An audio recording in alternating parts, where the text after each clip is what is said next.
Hello and welcome to A Celtic World, the YouTube channel and podcast that celebrates the fact that Celtic's fan base is positively worldwide. From Dundee to Dunedin, Tannadice to Timbuktu. Wherever you're watching from, you're very welcome and you're very much part of A Celtic World. And look who we have here, something of a recurring theme on a Thursday night. Paul, Ian and Brian. Paul, how are you? Good, mate. Lovely to be here. Another exciting show after a relatively tumultuous week, I would suggest, with things other than what happens on the pitch going there, taking centre stage. Absolutely, and I doubt we'll be labouring that point too much, but I also doubt we'll get away without discussing it. So that'll have to come up. I want to hear everyone's views. I've seen some of them in the WhatsApp chat. Fair to say some are a tad fruity. Speaking of a tad fruity, hello, Brian. Good morning. Good morning, Gav. First time I've been called a fruity since the 80s. Yeah, very good. Good result last night. Yeah, happy days. I'll bite my tongue a bit today, I think. And Ian in Wales, what up? Yeah, all good. Hello to everyone in the comments. Continuing the theme from last week before we get into all the nonsense. I watched The Iron Claw this week. I'm trying to watch more films. I watched The Iron Claw. Can't recommend it to anyone. Complete misery throughout the whole thing, and it doesn't get better. So, but I did watch it. So, just because of my Nosferatu watching, I thought I'd update everyone in that. I don't know anything about The Iron Claw. Just leave it, Gav. It's about a wrestling dynasty. I knew nothing about it. I think the big wrestling fans out there, they loved it. What were you thinking? But for me, it was just a tale of utter tragedy from start to finish. And I was like, why would they even bother making this? Well, and it's even less sad than the real story. They based it on a real story and left out some of the sadness, and it still manages to be, anyway, yeah. Don't watch it. Thanks for the recommendation. Okay. Wasn't planning to. All right, then. So what are we going to talk about today? Well, we're going to talk about the Dundee United game, obviously. We'll go through some picks and talk about some performances and what we learned from that game and how it factors into the overall scenario of where we're at. A little bit of commentator comedy, which I look forward to. A little bit of transfer tittle-tattle to keep the onomatopoeia. Is that onomatopoeia? Yes, going. And a little bit of Celtic socials at the end there. So does anyone want to give us a weather update from where they are before we get into the game? I'm impressed that nobody mentioned the weather. Normally it's like roasting where Paul is, ball freezing in the UK, Ireland. -3 here. -3? Dear, oh dear. It's only 20. It's only 27 here. Apparently in Parkhead it made -7 last night. I heard the And comments. obviously at Ibrox -16. Hey! Guys, that's favorite gag. My favorite thing about every time Kaiser says it's -13 or -16, one of the other contributors go, "Oh, I'm glad it's not that where I am." Like it really is that. Yeah, they missed the joke. Frank Kennedy's at it in the comments. -16. Okay. All right. Well, let's crack on with the game then, shall we? Did you watch it live, Paul? You seem to be involved in the chat, in the group chat. Of course I did. I always watch live. Kickoff was. Oh no, I suppose for you, kickoff was just a little bit of an early rise, was it? Quarter to 4. Jesus. Quarter to 4. Yeah, so I was up at it's up about 24. Oh yeah, 3:45 to me. Oh yeah, we're in the same time. We're in the same time. That was too early. I mean, that was a terrible time. I would never get up by that. Nah, that's a better time than like 1:30 or 2 or all those other pain in the backside. Even better than 11, to be honest, because I've got to go to sleep and then get up and then go to sleep again. At least this, I go to sleep, I get up, and I'm just up 2 hours earlier than usual. Or actually an hour and a half. I usually up about 5:30, so it's not that much early. I just did it, and then because I'm in my new year, new me phase, I went straight to the gym afterwards. Yeah. I'm in a new year, new me phase. Is everybody? We all are. If you're not, then something gone far wrong with your life. How's Jim keeping? You went to the gym. Went to the gym. How's Jim keeping? Where's that tumbleweed sound? Let me just play It's that. dreadful. It was so bad I didn't even recognize it as a joke. He didn't even. It's like my WhatsApp comments. It's just tumbleweed. You know what I mean? But anyway, Kuhn, what happened, Kuhn? Anyone know? Looked like Hamstring or top of the top of the thigh. thigh, top of the right thigh looked to be tight. So yeah, I'm hoping it was just a precaution, but you never know. Geez, that is a worry, I tell you. We don't want him being out for any extended period. That's for shizzle. But anyway, let's get on with the game and we can factor in all these things. So let's start with 13 minutes. Trusty off the bar. Paul, is he going to be making a name for himself as an aerial threat from corners? I certainly hope so. Obviously, he got his goal the other day, and he was pretty like. I remember watching a training video. This is a random story. Training video that on Kevin Keegan training VHS, and they did drills with kids, and they recorded it. It was in the training video, and basically his key advice was head it down. And yeah, he just didn't head it down. He got kind of flat on it, or even over the top. But with delivery that Engels is bringing, we should be scoring a lot more goals from set pieces. And yeah, he's a threat. I guess with Ida on, and that's obviously you guys touched on the detail on this the other day. With Ida on, they've got more defenses have got more to consider at set pieces. So obviously, Ida drew 2 or 3 to the front post and gave him trusted the space the other day. I think teams will start to get wise to that. But yeah, Trusty, if he gets the run on people and he gets proper delivery, you'd expect us to score more goals. And he's that bit taller and probably a better header of the ball than CCV. So yeah, you probably hope that if he's in the team, and let's hope he is from this point forward, because he's looked very accomplished again the last couple of games. You would expect him to take over the mantle from Scales as being the main target in the box for headers. Mm-hmm. Brian, do you want to talk us through this moment? This is the goal, Maida's goal. Yeah, it was AJ come up the wing, the right side, crossed it, bit of a ricochet off Yang. And I thought to myself, Jesus, talk about being in the wrong place, wrong time. And then thankfully, Dundee United player managed to pass it to McCown, who had a shot, and who was there, our player of the year, with John Player of the Year, Dies in Maida, to rifle it through to the bottom right-hand corner. So great goal. I think they were singing the King of Kings when that went in. Henrik Larsson's the King of Kings when that goal went in. I hope Dyson's not too offended by that, but I'm sure he's happy enough. Very good. Well, these boys were happy enough. Oh, sorry. These boys were happy enough. They got featured last time as well. They must be near the camera's position. They're real characters, these fellas. Yeah. They're always fun to see, aren't they? This guy here in particular has a great face for comedy. Yeah, he looks like an extra in Still Game, doesn't he? Looks like Winston's brother-in-law or something like that. I wonder, does anyone know them? Does anyone in the chat know who these guys at all? That would be funny if it was like, oh, that's my cousin. But yeah, they're getting featured now every time a goal goes in, which is funny. Now, Engels is already getting praise in the comments.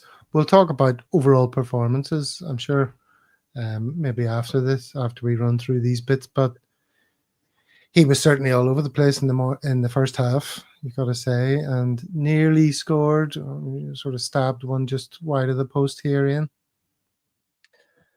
Yeah. I mean, you summed up there, just stabbed one wide. I think it was like, I seem to remember it was kind of a good little shift, and he wasn't that far away. It did look, I mean, I know they were going on about it in commentary that his goal was coming. It was that sort of performance. He seemed to be in absolutely everything. So it was unlucky he didn't get a goal, because his efforts definitely deserved it. Just didn't really get that one clear sight to have a dig. Were you listening to the commentator who kept saying he's definitely going to score today? He's definitely going to score. Yeah. That was getting a bit annoying, but we'll come on to the comedy commentator later before anyone brings up anything else he said. All right then, what's this? So this is the Crow. This was Kyogo. Yeah. Paul? Yeah, like look how far past the front post he is, and he still manages to get it on target. It was a brilliant delivery. I think this was Bernardo, I think. Yeah, great header. And the keeper just managed to sort of scramble and sort of get two hands on it just inside the post and push it out. But yeah, and we'll get into performances a bit, but yeah, that was probably his best moment. There was a couple other moments that probably not as sharp as you would like. Yeah, what I would pick up here as well is Kyogo being on the pitch like about 2 minutes and already managing to get on the end of a cross where Ida spent the best part of 67 minutes with like 9 or 10 perfect Engels deliveries, not getting anywhere near it. You know, not jumping. 9 or 10 perfect Engels deliveries that Ida didn't get anywhere near. Is that what happened? I mean, as Paul said, I think Engels' deliveries are fantastic. They are fantastic deliveries. I think generally, did he deliver fantastic deliveries to Ida last night and Ida made the balls of them all? Is that what you're saying? I didn't know. No, I just don't know. No, I would expect if you had someone like Ida, who's a goal scorer, who has that height and that physicality, that he'd be in the. If you put 10 balls into the box, right, 10 decent crosses, he would be in the end of one of them. He wasn't in the end of any of them that I can remember. And then Kyogo comes on first time and gets to the end of one, and you're just like, well, how is that wee guy getting in the end of one the very first time, and 10 of them are £8 million strikers not getting the end of? Just a funny observation, Gav. Yes, I know. Well, we're definitely going to be discussing that. We will. I mean, well, we can discuss that now if you want. Although it does come up later. No, we'll go. Let's go through the match. Okay, well, let's just finish the game off. Stick with your flow, Gav. Rio Hatate scoring a goal, Brian. Yeah, it was Palma, who I thought was fantastic. He was for the 20 minutes he was on the pitch, I would have given 9 out of 10. Great highlights reel from Palma. I don't know, maybe he knows he's going, and he's starting to play with a bit of confidence, and the shackles are off. But great ball from the outside of the right peg across to Maeda, and he let it. I think he passed it back in, and there was I don't know who dummied it. Kyogo might have dummied it, and then Hatate. Bernardo, wasn't it? Was it Bernardo? Hatate left peg, great goal. But again, that's about all he did. I can't complain. Look, it's one of these games you're not going to look back on and go, yeah, it's in the highlights reel, but job done. But good goal from him. Okay, well, that almost moves us on to individual performances. All we've got here finally is Luis Palma nearly scores at the end. A typical shot from him. Gets into space. Yeah, he looked a bit better. What do we think about the sartorial elegance, Ian? Should I go to Ian for questions on sartorial elegance of the bi-color turtleneck of? I can't remember who was in our group chat said that he looked like he got a job lot out of CNA. Jerry. Yeah. I was like, that's like, I mean, he's trying to make the turtleneck his thing, like Jerry McCulloch makes terrible patter his thing. So yeah. Peter, to be perfectly honest with you, how often does he say that? Fair bet. Peter, to be perfectly honest with you, Must be Peter Martin. As I said in the group chat, he'd be fuming being compared to CNA when he clobbers himself and Vivian Westwood constantly. So, yeah. I was a bit of one of his weird. It's sort of like Dressed Down Wednesday. Like he's got jeans on. Usually he's quite sharp. He's got jeans on. He's got the half and half jumper. Yeah, I don't know. Maybe he was just he got like he couldn't wear a proper suit because it was so bloody cold. He had a sleeping bag to jump into when he wasn't on screen. Yeah, I don't know. His eyebrow looks like your man. Was it the driver in Thunderbirds? Oh, Parker. One Parker, that's him. Parker at Parker's. There we go. Yeah. What sort of an idiot would use the term Parkers among us? None of us, surely, would do that. Well, Brian just did. Don't call me Shirley. And Ian loves it. Yeah, Oh, it's like I love Parkers. The ire that the word Parkers causes amongst people is just fantastic. Like, it's just, there's nothing better than dropping a cheeky little Parkers in, and then people are like, oh, I agree with your point completely, but that Parker stuff can get to Got to go in the bin. There's people on Twitter who even have that in their little handle. You know, Celtic man, father, dog lover, get away with all this Parker shite. We need one of the most important things in their life. Call them the Prince of Parkers, and just keep that going just to annoy folk. Yeah, that's it. It's just have to annoy people. I remember going into, like, if I was in a meeting with somebody and I knew they were all kind of Irish or Catholic, I would say, yeah, well, we're going to Londonderry tonight just to see people's faces. And then I would flip it round and say, if I was among East Belfast, would say, yeah, I'll probably go up to Derry this evening. I just love winding people up. It's just part of my... Bit more loaded, that one though, Brian. Bit more loaded and a bit more dodgy Risky. if you haven't got your car parked in the right way, Always reverse park your car in so you can get a getaway. But did anyone notice, just I know I'm going off on one, but last night the Dundee United defenders on the corners, what do you call that thing in rugby where they lift the person up and it's like a throw out or a line out or something? Is that it? Line out, yeah. I know, you know me, the sportsman, but they were holding on. There's three of them holding on to each other like the human centipede. Whenever the cars. Easy. They were holding on to each other. They were like almost. That's not a human centipede. I'll tell you that. They were. I don't know. Did anyone notice that, or was that the? I did. I've heard it called the bus stop. I've heard it called the bus stop. Okay. The team lines up in a line, a bit like at the bus stop, and then they stay there, and it's designed to cause mayhem and make it hard for defenders to get close because you're all bunched up together, and then at the last minute you scatter, and if the delivery is good, then you should be free. But I think Brian's talking about physically supporting a player to give him more elevation. Yeah, I don't think they were doing that. They don't think they were doing that. They were doing something. You only get when the corner, you only get wee bits and wee snippets. It's usually CCV doing that. But I noticed there was three big Dundee United players who were very close to each other, and one of them had their hands on the other one's shoulders.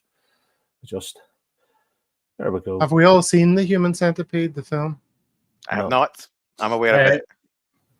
I've seen that. Obviously, I've seen the couple of them. So yeah. So I mean, yeah. I don't think Brian's seen it. Otherwise, he wouldn't have described that as the Human Centipede. Oh, I've seen clippets, but I haven't watched it start to finish. I've seen snippets. I'm in my senior years. I'm lucky to remember to turn up. I'm seriously my memory's shot a bit. Here's a point from Mahesh. He's made this before on the show that Peter Grant, if you listen to him, makes a lot of very astute tactical points. If you can see past to be perfectly honest with you, and the laddie camaraderie that he has with the commentator. He does actually say a lot of good things, to be fair. Yeah, he's got good insight. I really enjoy his reading of the game. I'm pining for Tom Boyd at the moment.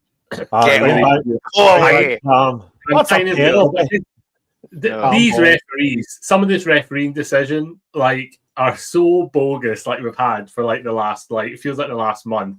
I just want Tom Boyd, and they're just calling them all Masons. As a one-off, get him in. Okay, let's move it on. This is something that a chat that I was partaking in on Blue Sky, and I said it's worth noting that there's absolutely zero evidence that GT is in any way affected by the back pass groaning.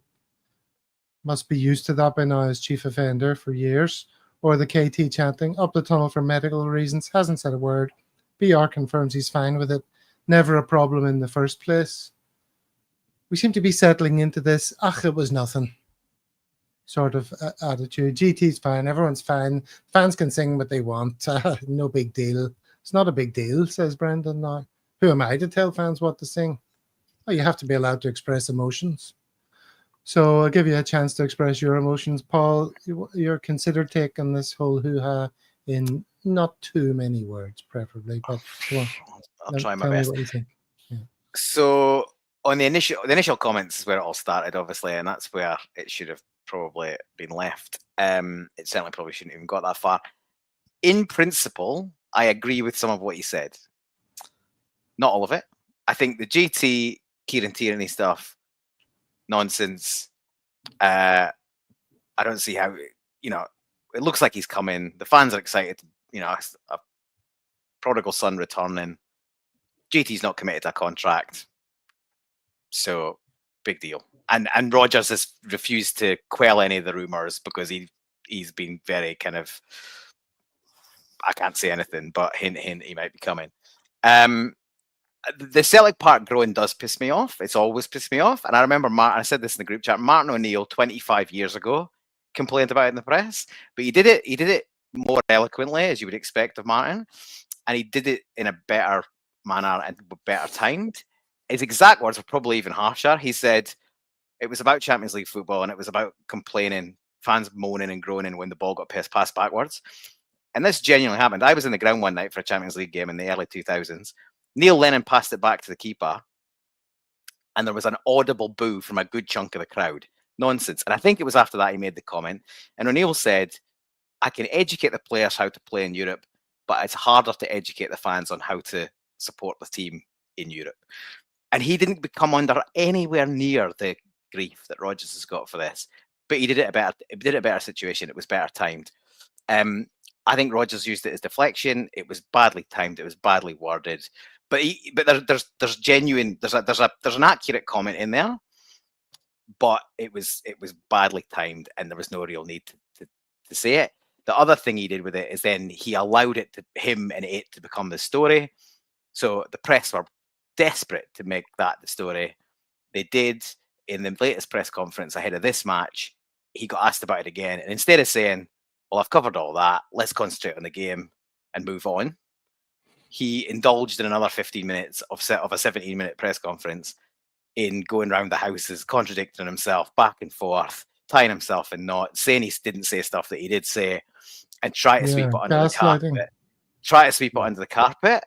And just looked a bit daft, to be honest. And this, stupid for a bloke who. But the problem, right? You've got to take the rough with the smooth with Brendan Rodgers. We all know he's got an immense ego, despite the fact that in that press conference the other day he said, people speak about having a big ego. Well, you have ego. What? Yeah, and he sort of skimmed over it like, I don't have an ego, but people say I do. He's got a massive ego. And that's part of the reason he's successful. And it's part of the reason the fan base loves it when he's sort of giving digs to reporters and he's making, nod, wink, winks about the opposition and Rangers and all the rest of it. But at times when he's backed into a corner or he feels stung by criticism, which was absolutely valid, let's be honest, he's deflecting on the basis that we had an absolutely shocking performance, the worst of the season, against our arch rivals. We didn't turn up. We look like we're still hungover from New Year. And he's at the centre of that. He didn't manage substitutions well. He didn't manage tactics well.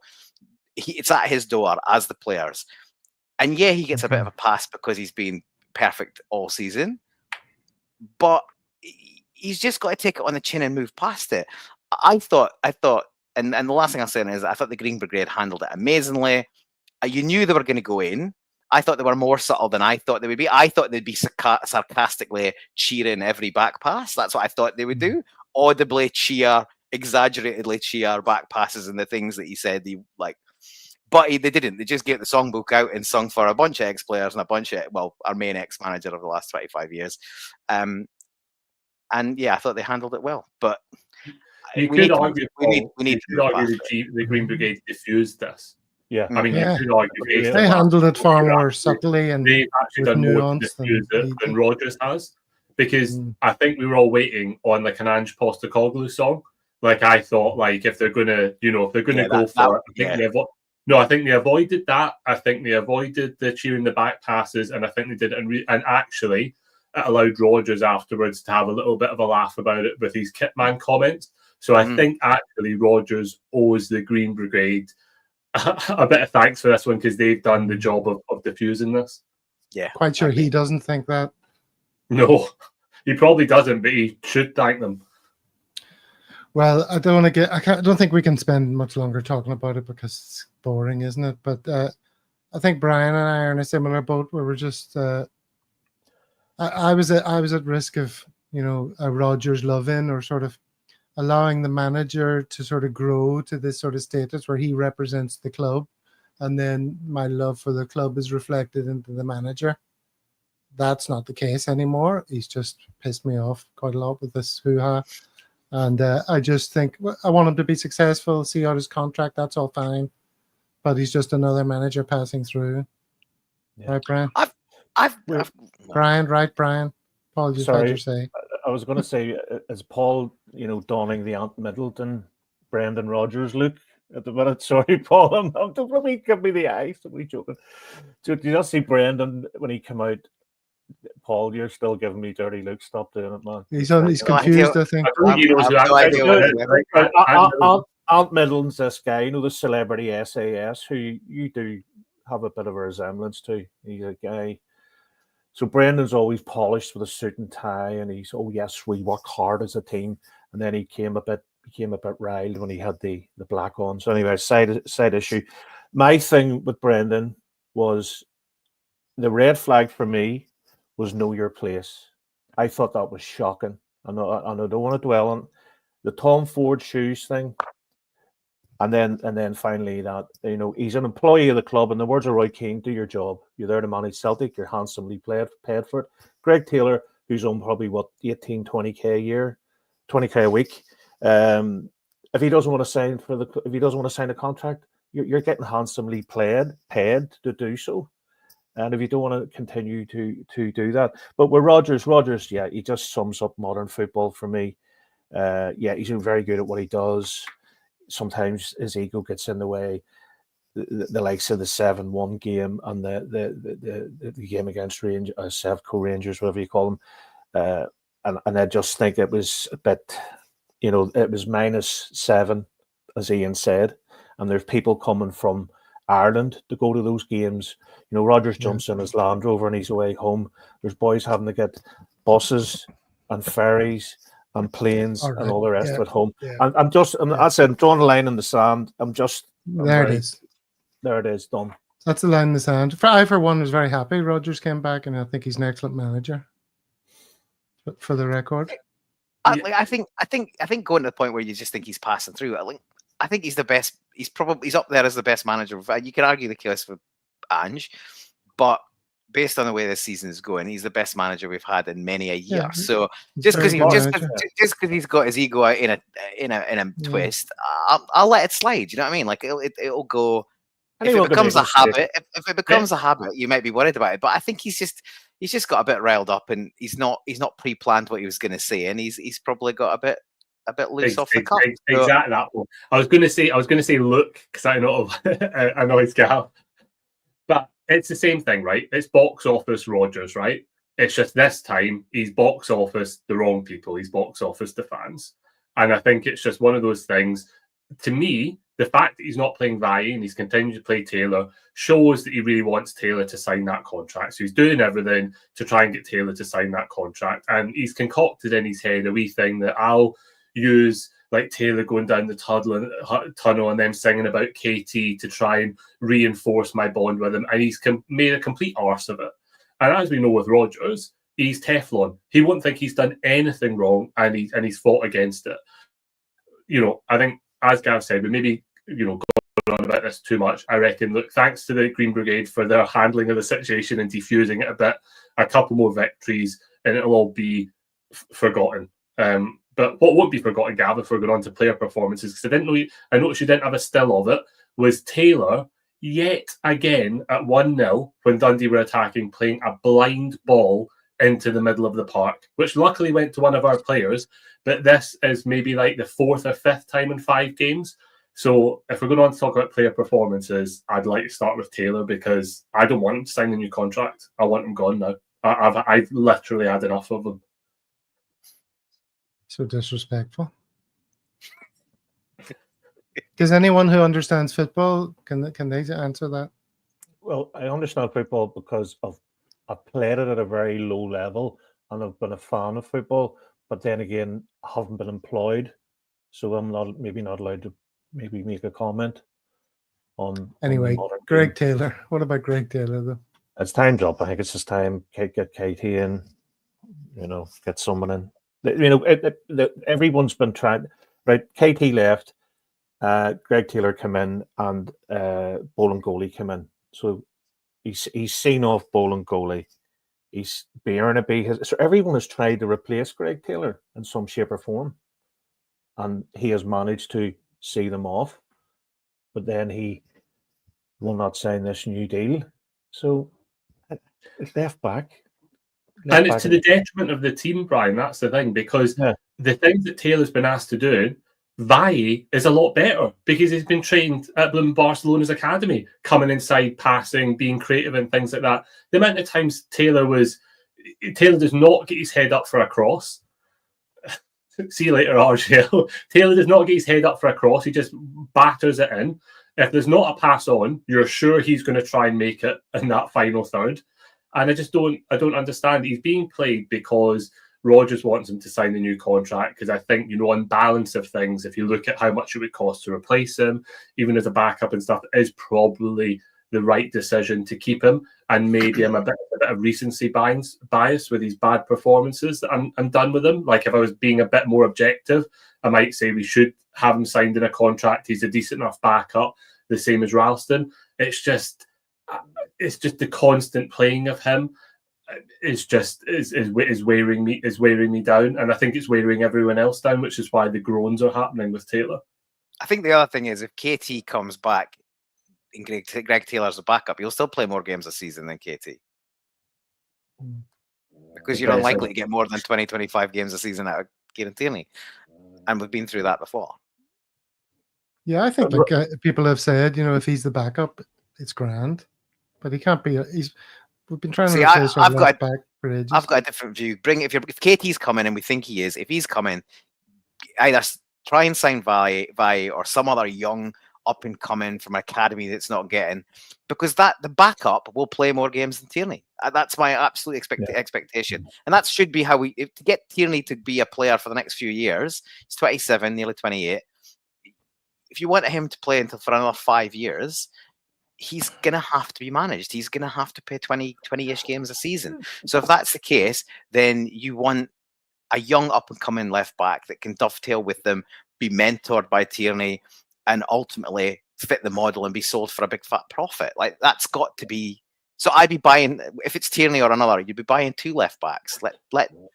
Taylor's clearly... needs to, if you need your arm twisted to re-sign a contract for Celtic, see you later, is my view. Yeah.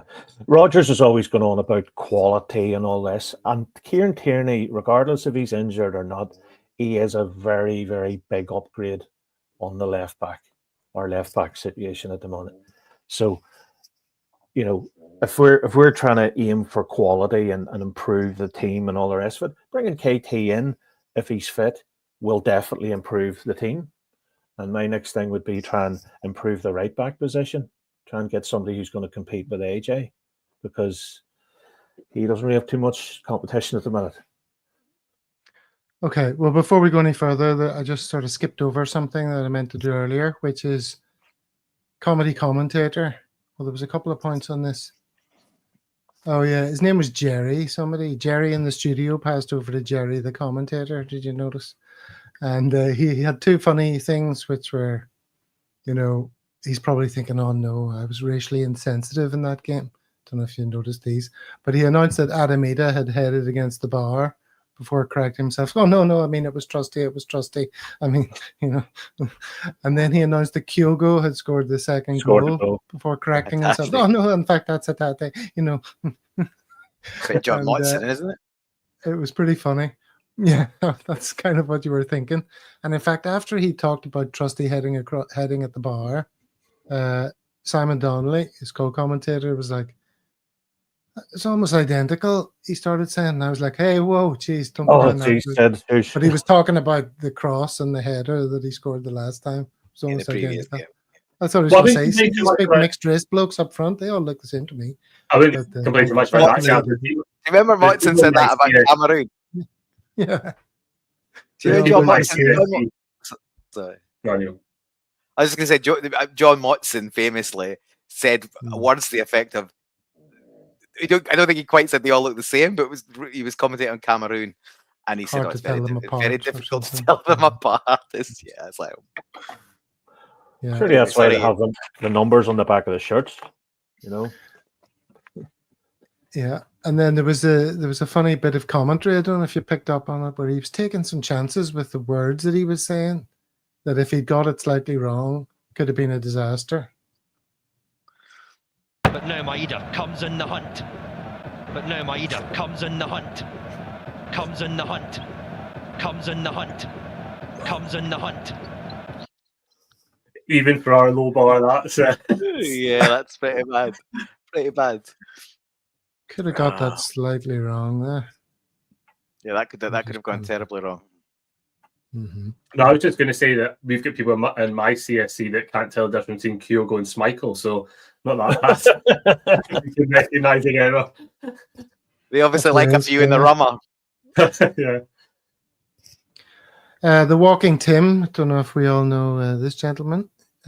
He put in a question for the panel. Is Ida just our version of Dessers?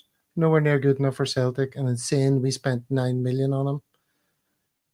These are all these people complaining. I hate people complaining, right, RJ? Hell, it's outrageous.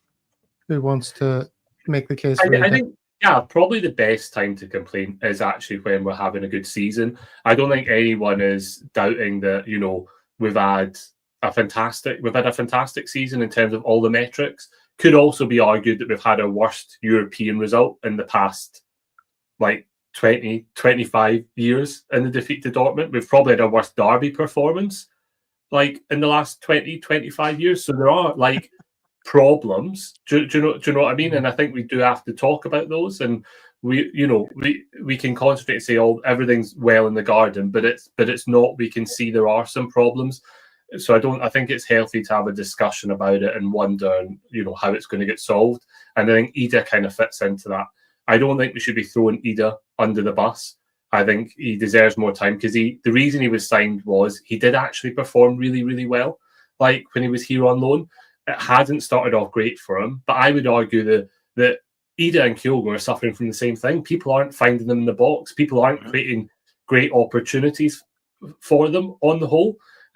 So I think it's kind of unfair to judge it in that way. And I think Rodgers has said, oh, I don't need my strikers to score goals. I don't know if that's just Rodgers' patter or if that is true.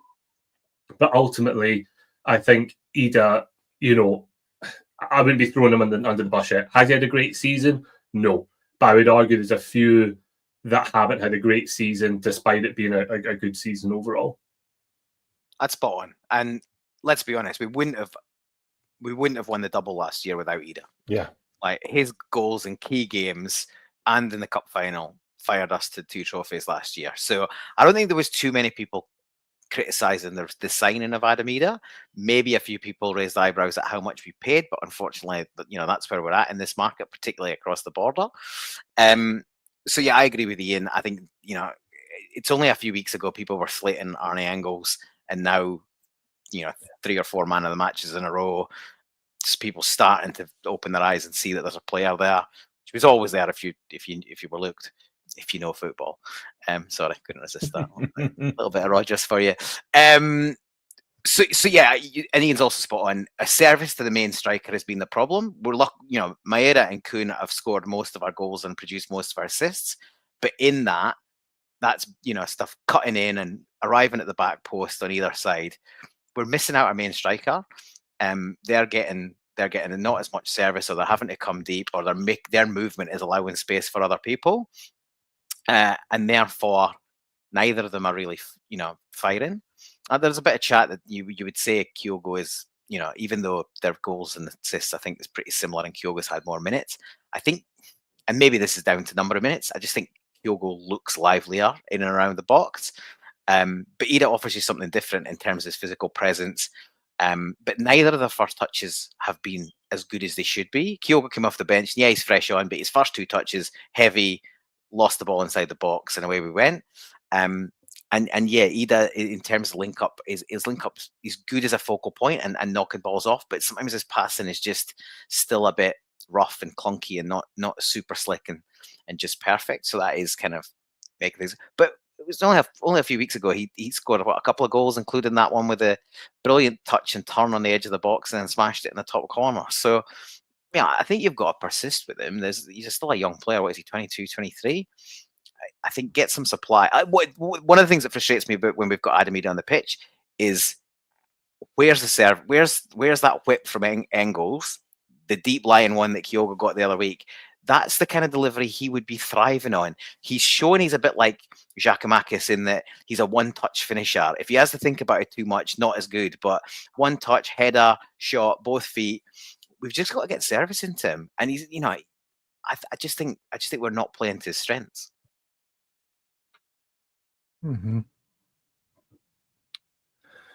Yeah, sorry, I was a bit distracted by what's going on in the. But would you not say it's a bit of a risk that a lot of our goals are coming from Kuhn and Maida, and if anything happens to two boys, that's our goal contribution. Like there's last night, Kuhn injured in the warm up, and you're thinking where are the goals coming from? Thankfully, Maida stepped in and Hatate, but that's a bit of a risk for me that you're relying solely on one or two, three players, and if they become injured. But I agree with Paul. I think Ida is a big physical player. He's got young youth on his side, and touch wood, seems to be reasonably injury free.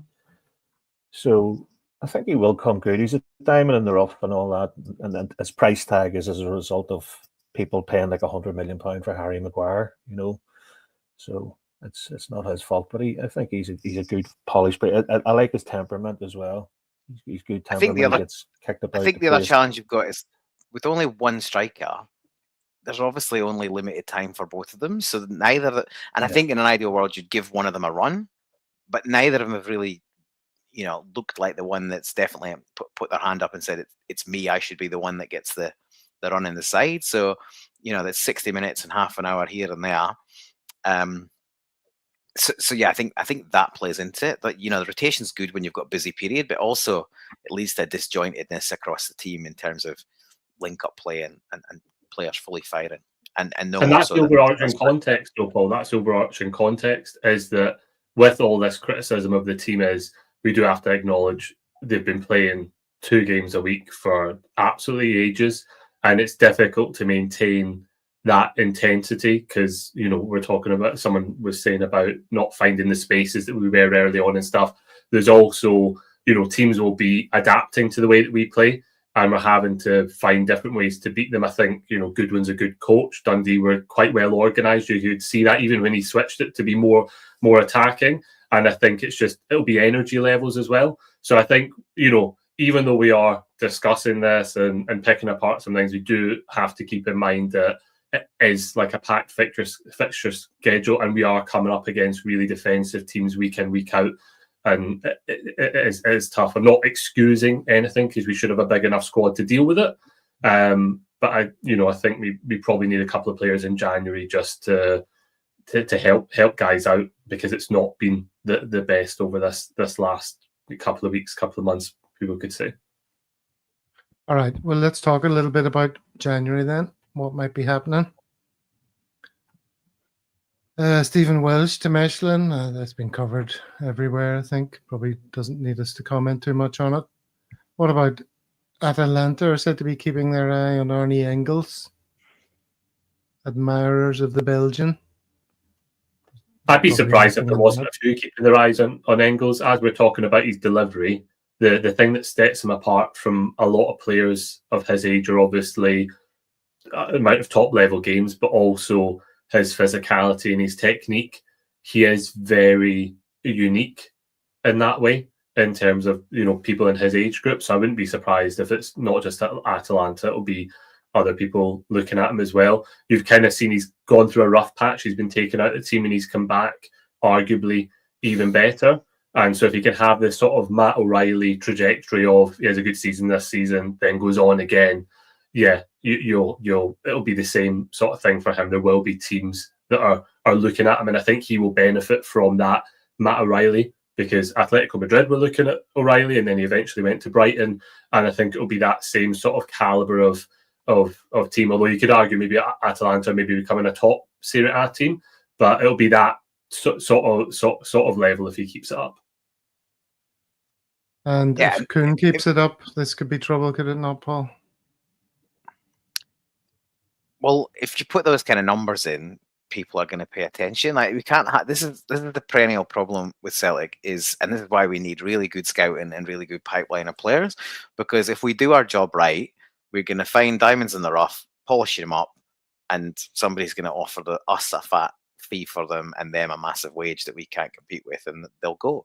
So none of that surprises me. I'm sure most of you have seen the stats kicking around over the last sort of day or so. The Kuhn's numbers for this season at the halfway point are pretty much the same as Jota's last season. So whilst Jota's probably had more flair and the goals are more exciting and all of that, the output that Kuhn's producing at the minute is incredible. The hope is we can keep him for another season, but I wouldn't be surprised if there's heavy interest come the close season. I don't think he's obviously not going to be let go. Nobody that we want to keep is going to be let go in January because we don't need to sell. But there will be interest in players come the summer, and you hope he's one or two good European performances away from going in terms of that, because it's all very well to have the domestic numbers in Scotland, but he has had good European performances, and one or two more shows that he's done it over a consistent period of time and is worth taking the gamble. So that will be. He has been. Sorry, go ahead, Paul. I was going to say he's also got really good pedigree in his youth. You know, he spent time at Bayern Munich and Ajax. You know, you don't get to those top level clubs, more than one of them certainly, if you've not got real, prospects. And obviously, sort of lost his way at some point. And he's exactly the kind of player that we should be scouting, should be signing, and then off we go with the best of wishes. Now, you just want to keep them for as long as possible. But if you pick up players like him and Matt O'Reilly, you're never going to have them around for more than 2 to 3 seasons, because they're at a point where somebody else will sweep them away with extra large cash figures. No, he was very vocal, sorry, Gav, about the his teammates, and that's the reason why he's having a really good season. And I know previously he's been at clubs and maybe it hasn't worked out for him for one thing or another, but I do think we'll get another season out of him. I think he'd stay for. I think so too, for sure. I think we'll get another season out of him, and then he's old. I hope and think we might. Bear in mind, he's a little bit older than some of the signings we've got. I think he's already 25, 26 next birthday. Like, he's getting close. He's getting close to the sort of, the peak. So he's probably not got as long as some of the other players that we've sort of moved on. Matt O'Reilly's, still got 2 or 3 years on him. So I do think that's the risk, that he could go this close season. But yeah, it'd be amazing. And you're right, Brian. He did espouse the benefits of the team and sort of played down his own contribution, and that he's loving where he is, and the good teammates around him is helping him hit the numbers that he's hitting. Well, there's a bit of panic among certain quarters that one of our players who's getting on in years is about to go, and nobody wants to see that. Did you see all of this stuff? Michael, the journalist who's on the show sometimes, said this to me. Now, it was before further news has emerged, but the story was that some journalist in the MLS tweeted that there was a deal had been done for Kyogo to go to Atlanta, and then deleted the tweet. And a lot of people are worrying, oh my God, what's going on here? Who can tell me? Looks like it's all photoshopped, because I think I was looking at it and someone had said Seattle Sounders signed someone, and then that's what the edit of the MLS one is. It's a Seattle Sounders announcement, and I think it's people putting.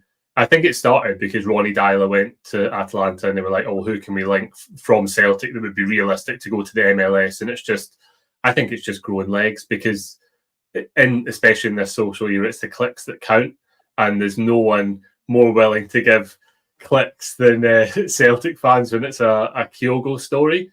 I think I think it's Yoshida that is the one that's going to Atalanta.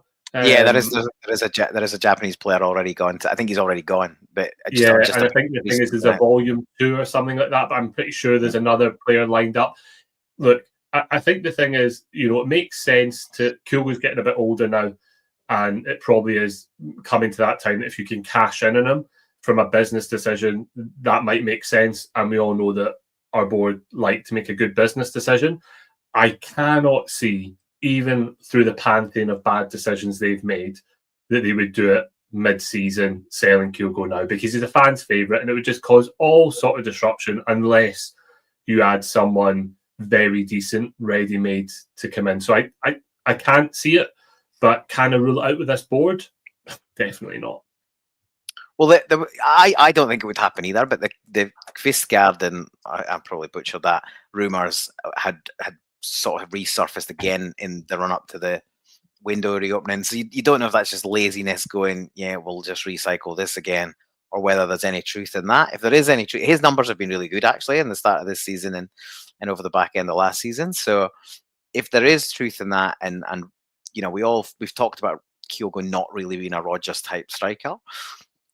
If it, you know, there's always a possibility it could be one in, one out. But I agree with you, Ian. I think that's really risky at this time of year.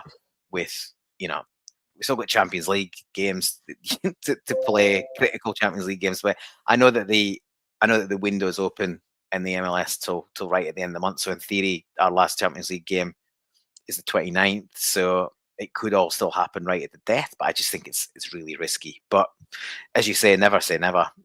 We've seen weirder stuff than this happen. Yeah. Well, hopefully there's nothing. Hopefully from my point of view, there's nothing in it. That's not everyone's point of view. And as you can see, I just had one up there that differs from that.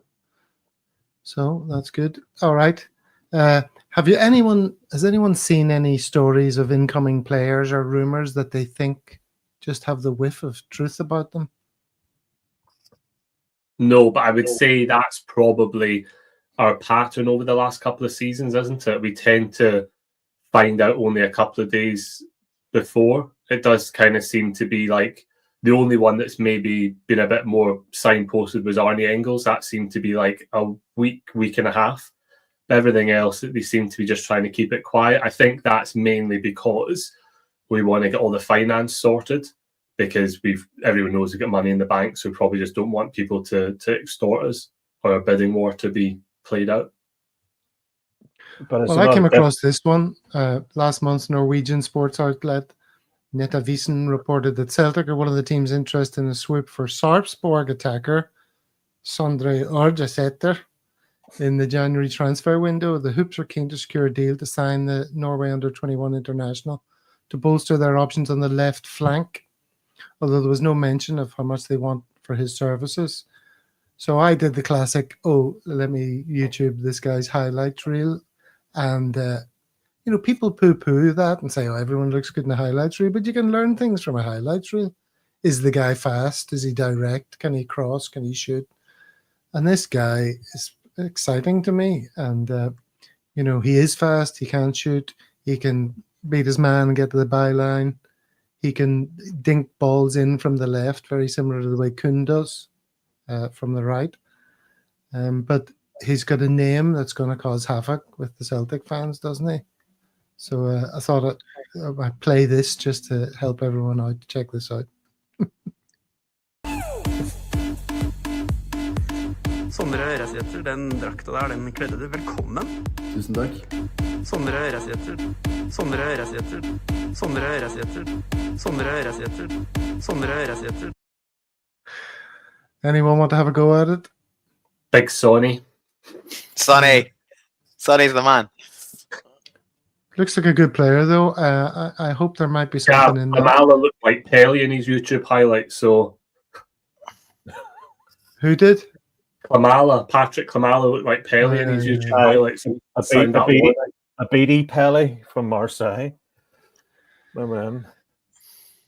Well, I've heard other people saying, look, nothing's going to happen until after the Young Boys game anyway. The board aren't going to sanction anything until they've got a clearer notion of what the future looks like. Do you think that's true? I don't know, because there's two schools of thought with that, right? Because you want to get someone in that can help you win that Young Boys game, because that then secures... They can't play. Oh, right. So anyone signed in the window can only play in the playoff. They can't play in the remaining group games. So yeah, I just think with the amount of money we've got in the bank, that should be neither here nor there. Like, we're still going to have to we're still going to have to play a qualifier for next Champions League. So let's get them in now. So they've had 6 months in the squad, so they can hit the ground running for next season, just like we've seen with Nicholas Kuhn. Like, he came in, obviously had his issues. He sort of gradually got up to speed towards the end of the season, and then he's had a full preseason, and look at him now, he's flying. So, yeah, we need to get players in, and if they're but equally, if they're not really desperately needed for this season, and you'd argue if we don't lose any key players, they're probably not desperately needed for this season, then let's get them right. But it surely isn't January a really tough window to do business in? No. You know, the cliche. Well, we got Nicholas Kuhn in January, we got Hatate in January, we got O'Reilly in January, we got Maeda in January. So I think we've done pretty well in January. So it's trotted out, and I'm sure it's not absolutely simple. But by the way, the KT one that someone said about not coming in January, look, that's classic. What they're doing is they're getting the pre-contract signed. Then you get the pre-contract signed, and then you go to Arsenal and say, look, do you want him sitting there for 6 months who's going to come to us for free, or do we do a deal? I think that happens all the time. If they sign the pre-contract and then you do a negotiation to get him out of there. Yeah. I hope it is rubbish about waiting until the young boys game. That young boys game is now starting to loom as like the most important thing ever. You know, isn't it? It's been that for a while, really. Well, it's now the decider of the success for the season, because we've been so good domestically and our rivals have been so poor that the progress in Europe is going to kind of be the marker, and it probably should be, given the draw that we had, but also we wait again. I think we said this at the time. We wasted a massive opportunity against Zagreb, massive opportunity to be in a different position, and we're not. And there's a lot of pressure going into it, and I think that's also an element of why people are annoyed at Rodgers, because it's like, why do this? Why do this now? We need to be on an upward trajectory. We need to be, as he always says, all together and behind the team. So he needs to kind of to do that as well, and we need to improve our form, because if we're playing like we did against Dundee United, then we're going to struggle against a European team, because we're just not there. And it could be the fatigue, and it could be all those sort of things, but Dundee United put it under a bit of pressure, and it looked shaky for a good 15-20 minutes. And a decent European team will do that for longer than 15-20 minutes if we let them. They're not a decent European team, though, are they? They weren't. But I don't know what they've happened over the break. Have they changed the manager? Have they signed new players? They changed the system. We're not going to face the young boys from the middle of December. Well, they're already out, and they haven't performed well. It was still competing, so I'd be very surprised if they turn up and look like world beaters. But I'm not going to take them for granted. But I still think we put out a decent team and a half decent performance, and we should be winning that game. We should be. And if we draw, is it that much of a disaster? Yeah, could be. Yeah. Because you'd argue that Aston Villa's B team or like reserve team is going to be great as well, and they're going to be playing the same sort of way. So we can't risk it. We should be beating young boys, and we should be doing everything possible to win it, and that includes bringing in players now so that we can rotate in the league games. So Kaiser saying he's getting nervous about the game. Here's a point that I know you wanted to talk about, Ian, from Big Rab. Callum McGregor. Yeah, I'm not going to throw Callum McGregor under the bus. Like, I think there is an argument to say he's lost a yard of pace. I'm sure statistically someone could kind of prove that up. I just think in games like last night, all he appeared to be doing, to someone who doesn't know football in the way that someone like Brendanrodgers knows football, is helping CCV pass the ball to Trusty, helping Trusty pass the ball to CCV. That seemed to be his job, was just, don't pass directly to Johnson, give it to me, and then I'll do it.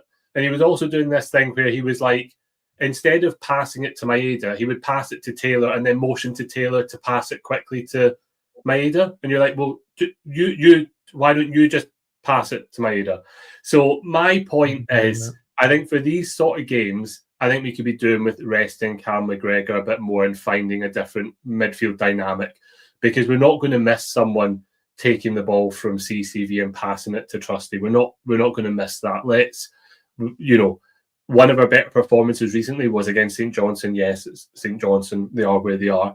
But was when Calmac was given a rest. I would like to see that a couple more times to see if it's if it was a flash in the pan or if it's something that we can afford to do more regularly. And that last night was the perfect opportunity. I wouldn't do it at Ross County because we need the experience, etc., etc. But last night we should have done it, in my opinion.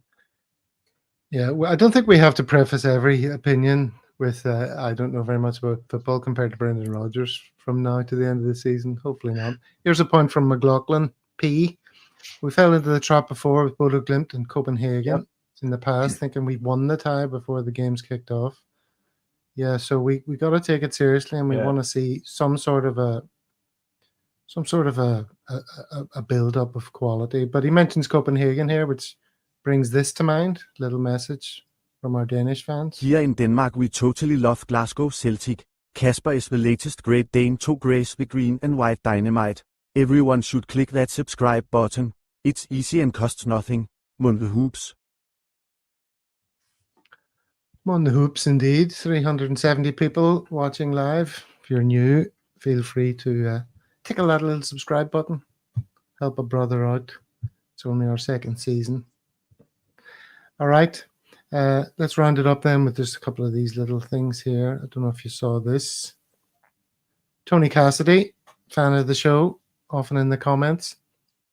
He links on Twitter to a YouTube video with Cameron Carter-Vickers being interviewed by an American guy. And it's quite interesting, quite revealing. He doesn't give anything away generally, does he? But he likes to play Lego, apparently. That's one of the things he does to relax when he's at home. And if he wasn't a footballer, he'd be in construction of some sort. So he likes to build things. That's quite interesting for a man who is built. Like the proverbial destroyer. Yeah. Fridge, brick shit house. He also selected in the age-old debate of Ronaldo and Messi, chose the right choice, which is Messi. So well done to him. Did he? Yeah. I would disagree with that, but anyway. Messi every time. Oh, I know, Gav. Come on. Oh no. What? Messi every time. Every time. Well, we don't have to have a unified opinion on everything. There is no such thing as the panel's opinion. Apparently, opinions. Apparently, you don't know football, Gav. Yeah. Like we know football. All right, yeah, it's okay. Majority rules. Here's a message from our friends in Pittsburgh. Pittsburgh Supporters Club invite Celts from all over the world to join us in Pittsburgh to help celebrate our 5th anniversary. February the 27th and March the 2nd. If anyone fancies that. More information at pittsburghcsc.com/Fela. Anyone fancy going over to Pittsburgh, PA for that, Paul? Would love it, but it's quite a big journey from the west coast of Australia. The bank says no. I'll sadly have to pass on that. I'm going to Melbourne at the end of the month. That's about as far as my budget extends at the moment. Oh dear, your man's still in the comments. I thought he said he was leaving. I think I've just seen a couple. I think he needs to maybe go and get some blood pressure medication because I think he's in danger of giving himself some sort of incident. Connery. All right. Well, look, there's the show. Thank you very much, gentlemen. Thank you very much, everyone in the comments. As always. Like and subscribe, Gav. Okay, yes, like and subscribe helps put it out to like-minded Celtic fans. Share the good news of Celtic world wherever you're watching from. You're very much part of it. And thank you, Tam Mac, and all the usuals. In the words of the Celtic commentator last night, thank you for all your support.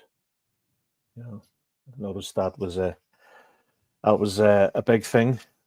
Come out quite vocal after the game. Thank you very much for all your support. Safe journey home. Hail, hail. Very good. And on that note, I think we'll leave it there. Thanks, lads. See you all on the next one. Cheers.